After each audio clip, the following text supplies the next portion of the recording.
इस सत्संग भजन में आनंद और खुशी हुई कि भाई हमारे मंच पर उपस्थित हमारा गुरु भाई और कालू गुरु जी और महेश गुरु जी,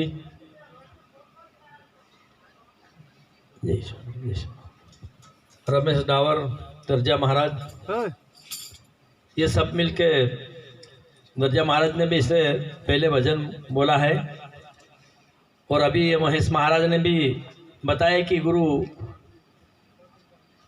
दरिया में नहा ले रे भाई, क्योंकि गुरु दरिया में नहाने का जो भजन बोला है इस कारण से हमारा बहुत से जीवन में सुधार आता है, क्योंकि पानी से नहाने से हमारा शरीर शुद्ध होता है, लेकिन जो गुरु गंगा में नहाने से हमारा जीवन और हमारा विचार और हमारा मन शुद्ध होता है। इस कारण से गुरु की जो गंगा है वो बहुत महत्वपूर्ण है और अनमोल है। इस कारण से बहुत अच्छा भजन अभी गाया महेश महाराज ने, क्योंकि गुरु के ऊपर से भजन गाया। गुरु आज इस धरती के ऊपर परमात्मा ने गुरु को, वो स्वयं तो नहीं आ सकता, लेकिन गुरु की जो वाणी है इसमें बहुत बड़ा राज है, क्योंकि गुरु का जो वचन है इसमें पालन करने से हमारा जीवन सफल होता है, हमारा जन्म सफल होता है, हमारा कर्म ठीक होता है। इसीलिए इन गुरु को जितना भी तारीफ करे इतना कम है, क्योंकि गुरु वन सिंह बाबा ने हमारी समाज में इस ज्ञान का प्रकाश फैलाया है। इस कारण से गुरु जितना माने उतना बढ़िया है, क्योंकि आज इस गुजरात की धरती ये तो धर्म की धरती है। इन धरती को वंदन और नमन करते हुए गुरु वन सिंह बाबा को जय शिवानाम करो, क्योंकि आज इन्हीं शिवनाथगढ़ में भगवान शिव का गढ़ समझो और इसी गढ़ में आने का हमको मौका मिला है। इस कारण से हमारा भाग्य है कि भाई इस शिवनाथगढ़ की धरती को नमन करने का मौका मिला है।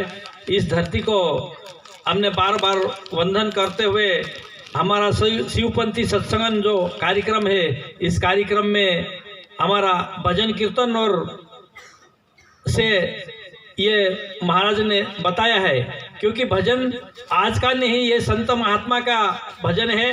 संतों ने इन भजन द्वारा हमारा जीवन को सफल करने की कोशिश करी, क्योंकि ये संतों का देन है। क्योंकि आज यहाँ पे जो कार्यक्रम है वो कार्यक्रम एक पालना का कार्यक्रम है, और इन पालना कार्यक्रम में ये पालना भगवान श्री कृष्ण भगवान द्वापर में इस धरती के ऊपर जो जन्म लिया है और जन्म लेके हमारा सबको प्रेम की भाषा समझाई है, जो हमारा इन प्रेम की भाषा में, इन भजन में, इन कीर्तन में, ये जब तक पालना कोई बोलते हैं कि भाई पालना महाराज बनने के बाद पालना करते हैं, लेकिन ये पालना आज का नहीं है। भगवान श्री कृष्ण धरती के ऊपर जन्म हुआ तब का पालना है, और तब से आज तक चलता आ रहा है। इस कारण से हम सभी संतों को मिलने से हमारा जीवन उज्जवल होता है, क्योंकि तीर्थ जाता है तो एक फल मिलता है, और संत मिले तो चार, और गुरु मिलता है तो अनेक फल मिलता है, ऐसा कहता है दास कबीर। क्योंकि इसलिए तीर्थ का फल हमें एक मिलता है, लेकिन हमारी सत्संग का फल हमको चार मिलता है, और गुरु का फल अनेक मिलता है। इस कारण से जैसा सत्संग जैसी संगत है वैसी सार होती है। इसीलिए संतों ने कहा है कि संतन की जो संगत है वो संतन संगत में ही जगत का सार होता है। संतन संगत जब तक नहीं करेंगे तो जगत का कोई सार नहीं होता है। लागे चाहे काशी जाओ, मथुरा जाओ हरिद्वार। महेश महाराज ने कहा है मछली एक पानी में रहती है, लेकिन उसका बदबू कभी कम नहीं पड़ता है, लेकिन जो आज गुरु जो गंगा है उसी गंगा में नहाने से हमारा मन भी, हमारी बुद्धि भी, हमारी आत्मा भी सब ठीक हो सकती है। इस कारण से हमारे को गुरु जो नियम और नीति है इस नियम नीति के ऊपर चलने का कोशिश करे और इस भजन द्वारा हमारा जीवन को ठीक करने की कोशिश करे। क्योंकि गुरु ये कहते हैं कि गुरु हमारे को 5 तत्वों का ज्ञान दिया है और वो ज्ञान है हमारा शरीर के ऊपर जो बाहर बताना है लेकिन शरीर में समझना है। क्योंकि 5 तत्व किसे कहते हैं? आकाश, वायु, तेज, जल और पृथ्वी को। और यही 5 तत्वों से हमारा शरीर चलता है, 5 तत्वों से ये प्रमाण चलती है। इस कारण से हम शास्त्र पुराण को बात तो नहीं समझ सकते लेकिन हमारा शरीर को हम समझ सकते हैं। हमारा शरीर को समझने के लिए हमको गुरु के ज्ञान की ज़रूरत है, गुरु को शब्दों की ज़रूरत है, गुरु नाम की ज़रूरत है। जब तक नाम और नाम नहीं मिलेंगे तब तक भी हमारी संसार सागर को पार हम नहीं हो सकते हैं। इस कारण से गुरु का जो नाम है वो लेने की कोशिश करें और गुरु का जो वचन है इस वचन को निभाने की कोशिश करें। क्योंकि गुरु वचन जब तक हम निभाएंगे नहीं तब तक हमारा जीवन कभी उज्जवल नहीं होएंगे। इस कारण से इस धरती के ऊपर जो कर्म करेंगे वो कर्म ही हमें भरना पड़ेगा। ये कर्म और कोई दूसरा नहीं ले सकते हैं। क्योंकि ना तो आकाश ले सकती है, ना धरती ले सकती है, ना जल ले सकता है, ना अग्नि ले सकती है और ना पृथ्वी ले सकती है। क्योंकि जो हमारा कर्म का बोझा है वह हमारा शरीर के ऊपर बंधा हुआ है, या हम किसी के ऊपर डाल नहीं सकते हैं और ये बोझा हमें ही को भरना पड़ेगा। इस कारण से गुरुदेव ने कहा है कि इस धरती के ऊपर जो जीवन मानव का है तो मानव का कर्तव्य क्या है उस कर्तव्य को समझने की कोशिश करे। क्योंकि मानव का कर्तव्य यही है कि मानव अच्छा मार्गों से चले, हर इंसान को अच्छी बात बताए और जहाँ भी रहे वहाँ ईमानदारी से रहे। जहाँ भी काम करे, या दाढ़ी करे, धंधा करे, लेकिन ईमानदारी से करे। क्योंकि इस धरती के ऊपर जो इस दुनिया में जो छोटा बच्चा आता है उसका क्या दोष है?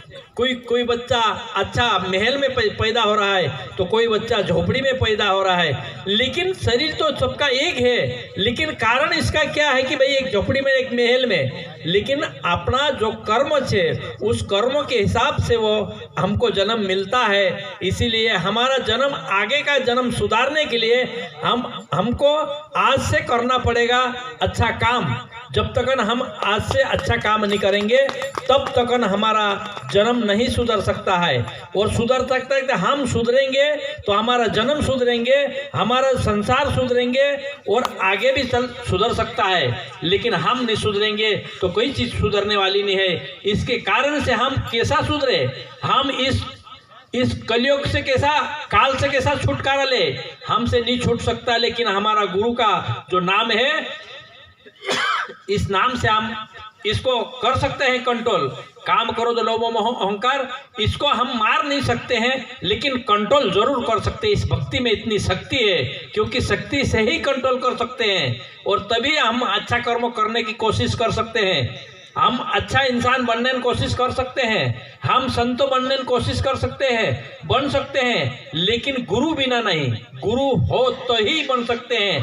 गुरु मिले तभी हम आगे बढ़ सकते हैं। गुरु मिले तभी हमारा जीवन में अच्छी बात जान सकते हैं हम। लेकिन गुरु जब तक नहीं मिला तो हमारा प्रकाश में रहते हुए भी हम अंधारा में भटकने वाले हैं। इसका कारण एक ही है कि ज्ञान नहीं है। इसी कारण में संसार में प्रकाश में है तब भी हम अंधारा में हैं। इस कारण से हम अंधारा में नहीं रहे और हमारा जीवन में क्या क्या चीज़ है ऐसा गुरु वंश सिंह बाबा ने तत्व द्वारा हमको बताया है। आकाश हमारा शरीर में सिर में रहती है, वायु हमारे शरीर में नाभि में रहती है, तेज हमारा शरीर में पित्र में रहता है, जल हमारा शरीर में लालूटा में रहता है, पृथ्वी हमारा शरीर में कलेजा में रहती है। इसी ये पूरा विश्व हमारा शरीर में है। इस कारण से ये 33 कोटि देवी देवता भी हमारा शरीर में विराजमान है। इसीलिए हमें क्या करना चाहिए? थोड़ी सर्दी है। क्या करना चाहिए कि भाई ऐसा पूरा विश्व हमारा शरीर में है तो हम कैसा रहना चाहिए, हम कैसा बोलना चाहिए, हम कैसा चलना चाहिए, क्योंकि हमारा इंद्रिय दो है। जैसे कहते हैं कि नहीं, कान इंद्रिय ज्ञान का है लेकिन मुख कर्म इंद्रिय का में आता है, नेत्र हमारा ज्ञान में है लेकिन पांव कर्म इंद्रिय में आता है। ऐसा हमारा हर चीजें हमारा शरीर में है, लेकिन इन इंद्रियों को ही हम सुधारेंगे, हम इन इंद्रियों को गुरु की वाणी सुनाएंगे, हम अच्छे लोगों के साथ संगत करेंगे तो हम अच्छे बन सकते हैं। क्योंकि हर इंसान से जो इंसान आता है इस दुनिया में तो सब एक ही कंपनी से आता है, एक ही हाड़ मांस का बनता है, चाहे कौन भी हो, लेकिन एक आदमी संत कहलाता है और एक आदमी दारूकुट्टे कहलाता है। इसका कारण क्यों है कि क्योंकि इस धरती के ऊपर हमारा खान पान उल्टा सीधा है, इस कारण से हम ऐसा कहलाते हैं। जो इस धरती के ऊपर हम संत महात्मा की संगत करते हैं, गुरु की संगत करते हैं, भजन कीर्तन को मानते हैं, भजन कीर्तन को सुनते हैं, तब हम संत कहलाते हैं। लेकिन क्या कारण इतनी है कि कोई चमड़ी और हाड़ मांस में दोष नहीं है, संगत में दोष है,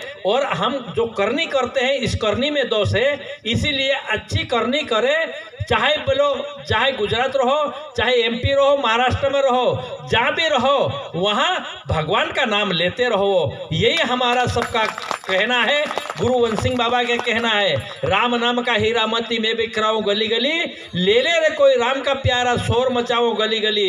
इसीलिए ये राम नाम का हीरा मोती है, ये हम इस हीरा मोती से लेने से हमारा जीवन सफल होगा, हमारा जीवन उज्जवल होगा। क्योंकि जब तक हम इस चीज को समझे नहीं तब तक हम अच्छे नहीं बन सकते हैं। इस कारण से हम दाढ़ की मजदूरी करना जरूर है, लेकिन ईमानदारी की दाढ़ की मजदूरी करो। हम किसी का घर काम करेंगे लेकिन ईमानदारी से करेंगे, हम किसी को खा के नहीं भागेंगे।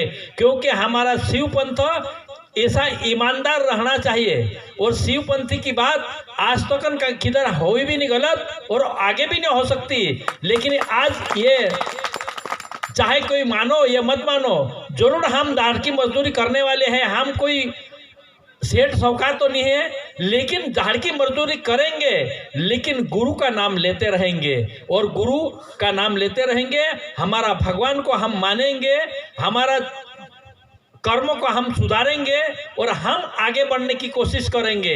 क्योंकि आज ये यहाँ पे दाढ़ की मजदूरी करने के लिए आए थे ये कालू महाराज ने, और ये महेश महाराज ने, और ये बाकी महाराज बहुत सारे हैं, लेकिन दाढ़ की और हमारा पेट को जरूर देखे हैं, लेकिन भजन सत्संग कभी नहीं पड़ी। ये गुरु जो नाम है, गुरु की जो मुरली है वो उन्होंने बजाई है इस शिवनाथगढ़ में, और यहाँ गुरु की जो मुरली है वो इन गांव-गांव में बजाकर हमारा शिवपंथी का जो सत्संग है उन्हें आगे बढ़ाया है। इसीलिए इन लोगों को भी मैं बहुत बहुत अभिनंदन और स्वागत करता हूँ कि भाई ऐसी स्थिति में भी हम भगवान का नाम हम बहुत लेते रहे। इसी स्थिति में हम दाढ़ की मजदूरी करते हुए भी हम हमारी फिक्र नहीं करी, हमारी सत्संग की फिक्र करी, हमारा गुरु का फिक्र करी, हमारी भक्ति की फिक्र करी। इस भक्ति को फिक्र करते करते ही तुम इन शिवनाथगढ़ में जी भक्ति का जगाया है, अलग जगाया है। इस कारण से तुम बहुत महान आदमी हो, क्योंकि इसी संसार में ये चीजें तुमने कर दिखाई है। इसलिए कम से कम तुमको मैं बहुत बधाई देता हूँ, क्योंकि भाई हमारी इस स्थिति में भजन कीर्तन करना और आगे सत्संग चलाना मुश्किल काम है। इसीलिए हमारा जो भी समाज है, समाज हमारा जितना भी है, हमारा समाज ओरिजिनल काम करके खाने वाले समाज है। हम झूठा खाने वाले चीज नहीं है, ओरिजिनल ईमानदारी की चीज खाते हैं। इसीलिए हम शिवपंथी कहलाते हैं। क्योंकि शिवपंथी जब तक भगवान शिव को मानने वाले, शिव इस धरती के ऊपर सत्य भी है, शिव ही सत्य है, शिव ही प्रेम है, शिव ही परमात्मा है, शिव सब कुछ है। शिव अपने पास धन्य धन्य भोलेनाथ बांट दिया है तीनों लोग में। ऐसा दीन दयाल दाता कोड़ी भी नहीं रखी घर में, सब चीज हमारे लोगों को दिया है। इस कारण से भगवान को जरूर मानने की कोशिश करें, क्योंकि हर इंसान, हम देखते हैं बाहर लेकिन समझते हैं अंदर। हम एक अनपढ़ लोग हैं, हम 16 शास्त्र 18 पुराण को नहीं जानते हैं, लेकिन हमारा जीवन को जरूर जानेंगे। कहा कि इस तत्व ज्ञान से हमारा शास्त्र भी बना है। भगवान राम इस रामायण में भी देखे हैं, गीता में भी देखे हैं और शिव पुराण में भी, क्योंकि हर पुराण में दो बात आती है, एक सच्चाई एक बुराई। और सच और बुराई दोनों शब्द चाहिए। सच्चाई के ऊपर चलने वाले कौन है, बुराई के ऊपर चलने वाले कौन है। इसीलिए हम सच्चाई के ऊपर चलने वाले का क्या होता है, बुराई के ऊपर चलने वाला का क्या होता है, ये तो हम शास्त्र में सुन लिया है। लेकिन हम हमारा शरीर में भी देखने की कोशिश करें, क्योंकि हमारा शरीर में कम से कम नियम और नीति, जो सो नियम और नीति यानी कम से कम नियम नीति कर्म नीति।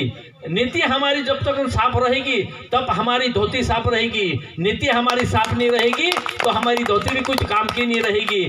इसीलिए हम कम से कम नीति कितने प्रकार की है, नियम नीति कर्म नीति और नीति, और जो गिरी कितनी है, दादागिरी और बाबागिरी और संतगिरी। ऐसा हर चीज में अलग अलग है। जैसे सपना अवस्था, जागृत अवस्था, सपना अवस्था, सुषुप्ति अवस्था, ये 3-4 प्रकार की अवस्था है।